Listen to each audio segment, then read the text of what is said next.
রাজনৈতিক উত্তাপের আবহে আজ আগরতলার রাজপথে ভিন্ন সুরের প্রতিবাদ দেখা গেল। ঢাকা ধর্মঘটকে সরাসরি প্রত্যাখ্যান করে যুব মোর্চা ও ভারতীয় মজদুর সংঘ বিএমএস এর পক্ষ থেকে রাজধানী শহরে বিক্ষোভ কর্মসূচি সংগঠিত করা হয়।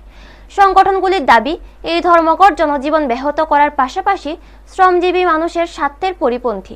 তাই তারা সাধারণ মানুষকে ধর্মঘটে অংশ না নেওয়ার আহ্বান জানান এবং শহরের বিভিন্ন গুরুত্বপূর্ণ এলাকায় বিক্ষোভ প্রদর্শন করেন।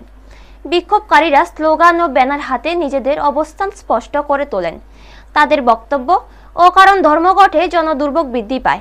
রাজধানী আগরতলায় একই দিনে ধর্মঘট সমর্থন ও বিরোধিতা দুপক্ষের কর্মসূচি ঘিরে রাজনৈতিক আবহ আরও তীব্র হয়ে ওঠে। ব্যুরো রিপোর্ট, নিউজ তৎকাল 24।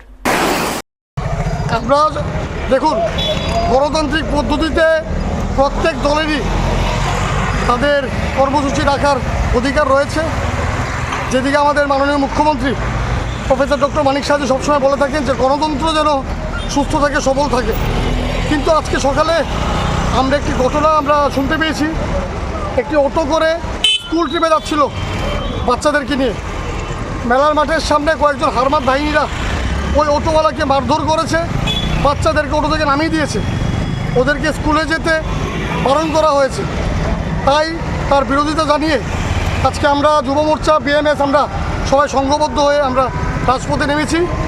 কারণ এই বন্ধ দেখে রাজ্যের উন্নয়ন এবং দেশের উন্নয়নকে ওরা রুখতে পারবে না। এবং আপনারা সবাই দেখতে পাচ্ছেন যে এই বন্ধকে সবাই কিন্তু ধিক্কার জানিয়েছে, রাজ্যের জনগণ ধিক্কার জানিয়েছে। আমরা সকাল থেকে নাগেরজোলা, মোটর স্ট্যান্ড প্রত্যেকটি জায়গায় শহর অঞ্চলে আমরা দেখতে পাচ্ছি সেই স্বাভাবিক জীবনযাপন কিন্তু এখনও চালু আছে।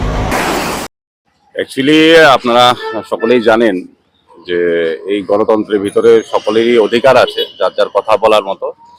কিন্তু আমরা চাইছি যে সাধারণ পাবলিককে যাতে কোনো রকম হ্যাম্পার না করে, সবাই যার যার আলোচনা রাখতেই পারে, তাদের দাবি দেওয়া রাখতেই পারে, সেটাতে আমাদের কোনো আপত্তি নেই। কিন্তু সাধারণ পাবলিক যাতে তারা কোনো রকম হ্যাম্পার না হয়। আমরা শুনেছি যে এখানে দাঁড়িয়ে একটা গসিপিং চলছিল, একটা হ্যাম্পারিং করার একটা প্ল্যান চলছিল। ওই প্ল্যান চলার কারণে আজকে নাগেরজোলা স্ট্যান্ডের থেকে শ্রমিক ভাইয়েরাও চলে এসছে। তো যেহেতু আমাদের শ্রমিক ভাইয়েরা সবাই চলে এসছে, বাস মালিকরাও চলে এসছে, তো সেই কারণে আমাদের যুব মোর্চার সভাপতি পদ্মনাভ সাহা আমাকে বললেন যে দাদা এমন হয়েছে, সবাই তো এখানে চলে এসছে, কি করা। তো আমি আসলাম, দেখলাম যে ঠিক আছে, গণতান্ত্রিক উপায়ে যদি কেউ মনে করে মিছিল করবে তা তো করতেই পারে, কিন্তু সাধারণ পাবলিক যাতে কোনো রকম হ্যাম্পার না হয় এই জিনিসটা দেখার জন্য আমরা এখানে এসেছি।